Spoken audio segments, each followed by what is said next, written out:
குரு பிரம்மா குரு விஷ்ணு குரு தேவோ மகேஸ்வரக குரு சாட்சாத் பரபிரம்மா தஸ்மை ஸ்ரீ குரவே நமக. ஓம் ஸ்ரீ குருப்பியோ நமக. ஆன்மீகம் பிளஸ் நேயர்கள் அனைவருக்கும் ஜோதிட குருஜியின் இனிய வணக்கங்கள், வாழ்த்துக்கள், ஆசீர்வாதங்கள். பார்வதி பரமேஸ்வரால் துணையோடும் வள்ளி தேவசேனா சமேத எம்பெருமான் முருகப்பெருமானின் அருளாசியோடும் நவ கிரகங்களின் நல்லாசியோடும் இந்த பதிவினை ஆரம்பிக்கின்றோம். இந்த அருமையான காணொளியில் நம்ம பார்க்க போகிறது அனைவரும் எதிர்பார்த்து கொண்டிருக்கும், ஏன் காத்து கொண்டிருக்கும் அப்படின்னே சொல்லலாம், சனி பகவானின் பெயர்ச்சி. இது வாக்கிய பஞ்சாங்கப்படி கோவில்கள் எல்லாத்துலேயுமே இந்த வாக்கியம்தான் ஒர்க் அவுட் ஆகிட்டு இருக்கு.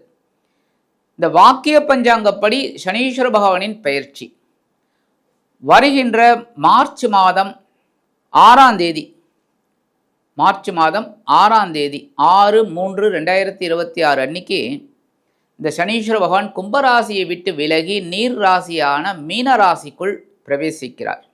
அங்கே ஒரு 2.5 ஆண்டு காலம் அங்கே இருக்க போகிறார்.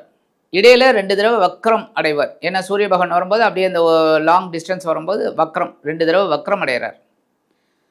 சாதாரணமாகவே இந்த சனீஸ்வர பகவான் அப்படின்னாலே எல்லாருக்குமே ஒரு பயம் இருக்கும், எல்லாருக்குமே ஒரு ஈகர் இருக்கும், எதிர்பார்ப்பு. என்ன நம்ம ராசிக்கு எங்கே வந்திருக்கார், இது அஷ்டம சனியா, அர்த்தாஷ்டம சனியா, கண்டகச்சனியா, ஏழரையா, என்ன ஏது அப்படிங்கிற மென்டாலிட்டி எல்லாருக்குமே உண்டு. அது ஏன் அப்படின்னா இந்த சனீஸ்வர பகவான் நீதிமான், தர்மக்காரகன், ஆயுள்காரகன். இந்த சனீஸ்வர பகவான் ஒரு காவல்காரர் மாதிரி. இப்போ ஒரு அப்பார்ட்மெண்ட்டில் ஏதோ ஒரு வீட்டில் ஏதோ ஒரு தப்பு நடந்திருக்கு, இல்லை ஏதோ ஒரு என்கொயரிக்காக போலீஸ்காரங்க வராங்க, தவறுதலாக உங்கள் வீட்டை கதவை தட்டிட்டாங்க, தவறுதலாக நீங்கள் கதவை திறக்கிறீங்க, போலீஸ் நிற்கிறது. உடனே உங்களுக்கு என்ன தோணும்? ஒரு படபடப்பு, படபடப்பு, பயம். என்னடா அது, நம்ம வீட்டுக்கு போலீஸ் வந்திருக்கேன்னு. நீங்கள் ரொம்ப நல்லவர், ஆனால் அந்த பயம் இருக்குது பாருங்கள். ஏன்?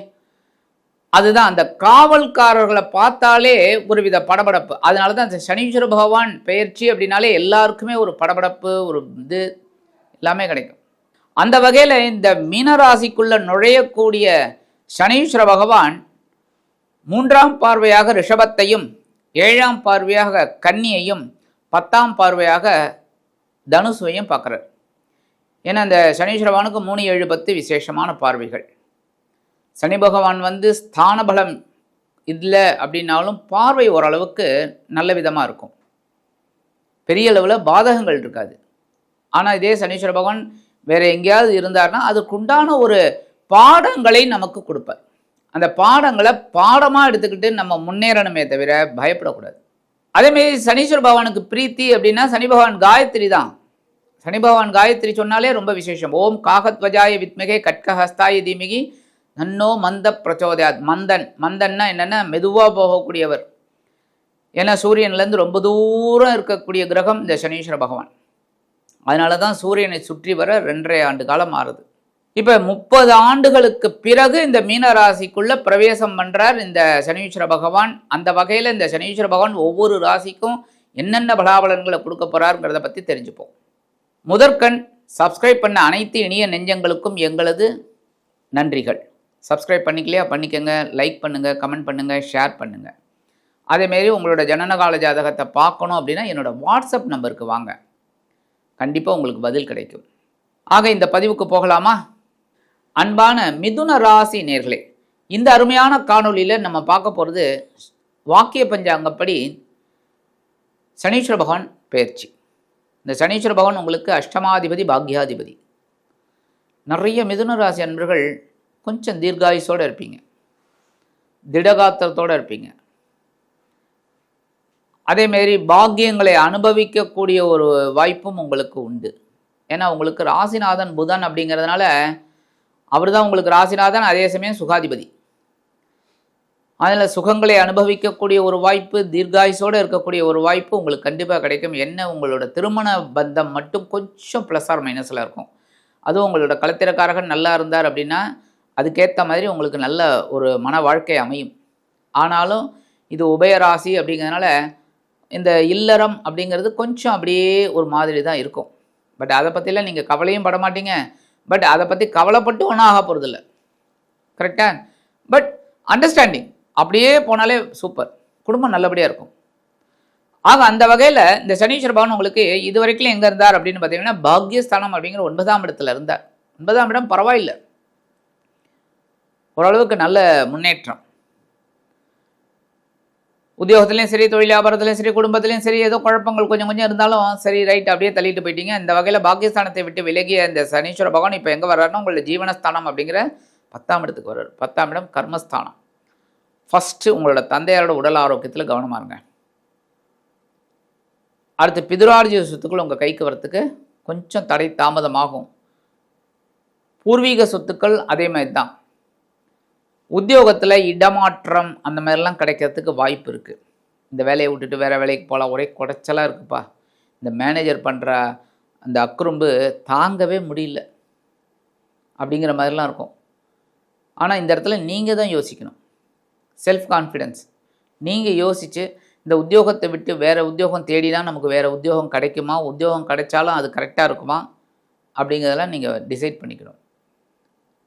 அதேமாரி தொழில் வியாபாரத்தில் இருக்கிறவங்களுக்கும் ரொம்ப கஷ்டம் இருந்தது, அதெல்லாம் இப்போ நிவர்த்தி ஆகும். ஆனால் பரபரப்பாக இருக்கிற மாதிரி ஒரு சிச்சுவேஷன் வரும். ஏன்னா புதிய கூட்டாளிகள் வந்து சேருவாங்க, புதிய முதலீடுகள் கிடைக்கும், அதை வச்சு எப்படியெல்லாம் பண்ணணும் அப்படிங்கிற பிளான்லாம் உங்களுக்கு பயங்கரமாக இருக்கும், பெரிய லெவலில் இருக்கும். அழகாக திட்டமிட்டு செயல்பட்டீர்கள் என்றால் கண்டிப்பாக உங்களது தொழில் வியாபாரம் சிறப்பாக அமையும். குடும்பத்தில் சின்ன சின்ன குழப்பங்கள் இருக்கிறதுக்கு வாய்ப்பு இருக்குது. அதை அனுசரித்து போகிறது தான் ரொம்ப நல்லது. பார்வை அப்படின்னு பார்த்தீங்கன்னா அந்த சனீஸ்வரவானுக்கு 3, 7, 10 பார்வைகள் உண்டு. 3ஆம் பார்வை உங்களோட விரயஸ்தானத்தை பார்க்குற சுப விரயம் ஏற்படும். உங்கள் வீட்டில் யாராவது திருமண யோகம் காத்துட்டு இருக்கிறாங்க, வரன் பெண்ணோ அல்லது பையனோ, நல்ல வரன் அமையும். அதே மாதிரி உங்களுக்கே திருமண வயது அப்படின்னா அந்த திருமண யோகம் கைகூடும். வெளியூர் அல்லது வெளிநாட்டு பயணங்கள் உங்களுக்கு அற்புதமாக அமையும். இந்த நேரத்தில் உங்களுக்கு ஒரு மகிழ்ச்சியான செய்தியை சொல்லிக்கலாம். என்னென்னா, ரொம்ப நாளாக வீடு மனை வாகனம் வாங்கணும்னு நினச்சிட்டு இருக்கேள். வீடு வாங்குறதுக்கு எல்லாம் ப்ரொப்போசல் எல்லாம் முடிஞ்சு போச்சு, எல்லாம் நல்லபடியாக ஆச்சு. பில்டருக்கும் பைசா கொடுத்தாச்சு, பில்டரும் முக்கால்வாசி முடிக்க போகிறான். நல்லபடியாக சாவியை கொண்டு வந்து கெடுப்பான். இதாப்பா கிரகப்பிரவேசத்துக்கு நாள் போட்டு குறிச்சிடுவீங்க. அந்த வகையில் ஒரு சுப விரயம் அற்புதமாக உங்களுக்கு கிடைக்குங்க. அதாவது வீடு மனை வாகனம் கண்டிப்பாக நீங்கள் வாங்கணும்னு நினச்சாலும் கண்டிப்பாக வாங்கிடுவேன். அதேமாரி இந்த உத்தியோகம் நிமித்தமாக எடுக்கக்கூடிய அந்த வெளியூர் பயணங்கள் உங்களுக்கு அற்புதமாக இருக்கும். அதேமாரி இந்த தொழில் வியாபாரத்தில் நிறைய பேருக்கு வந்து வெளியூர் வெளிநாட்டு பயணங்கள் இது மூலமாக தான் யாராவது போய் பார்த்து அவங்கள்ட்ட பேசி அவங்க அப்போ தான் வந்து ஒவ்வொன்றா சக்ஸஸ் ஆகும். கரெக்டாக? அதெல்லாம் உங்களுக்கு அற்புதமாக நடக்கும். அதுமாதிரி ரொம்ப நாளாக வீடு மாற்றணும்னு நினைக்கிறீங்க. எல்லாரும் வீடு வாங்க முடியுமா சொல்லுங்கள்?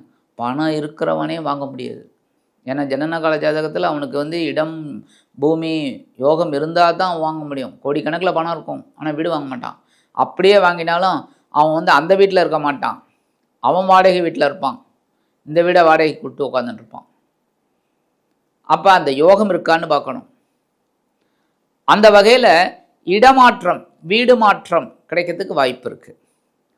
அடுத்தது 7ஆம் பார்வை உங்களோட சுகஸ்தானத்தை பார்க்குற உடல் ஆரோக்கியம் பரவாயில்லைங்க. ஆனால் இந்த உணவு கட்டுப்பாடு, இந்த மருந்து மாத்திரையெல்லாம் எடுத்துக்கணும். வயதானவர்கள் அப்படின்னா கண்டிப்பாக இந்த மருந்து மாத்திரைகள் இதெல்லாம் கரெக்டாக எடுத்துக்கணும். ஏன்னா இந்த காலம் அப்படிங்கிறது என்னென்னா இந்த உணவு பிரச்சனை தான் எல்லாருக்குமே வந்து ஃபுட்டு தான். புரியுதா? நேரத்துக்கு ஸ்டாப் பண்ணணும், நேரத்துக்கு இந்த மாத்திரையை போட்டுக்கணும், இதெல்லாம் பண்ணணும். அதேமாரி உறவினர்கள் உங்களுக்கு இந்த காலகட்டத்தில் கொஞ்சம் கை கொடுத்து உதவுவார்கள். உங்களுக்கு எதாவது நீடி அப்படின்னா கண்டிப்பாக ஹெல்ப் பண்ணுவாங்க.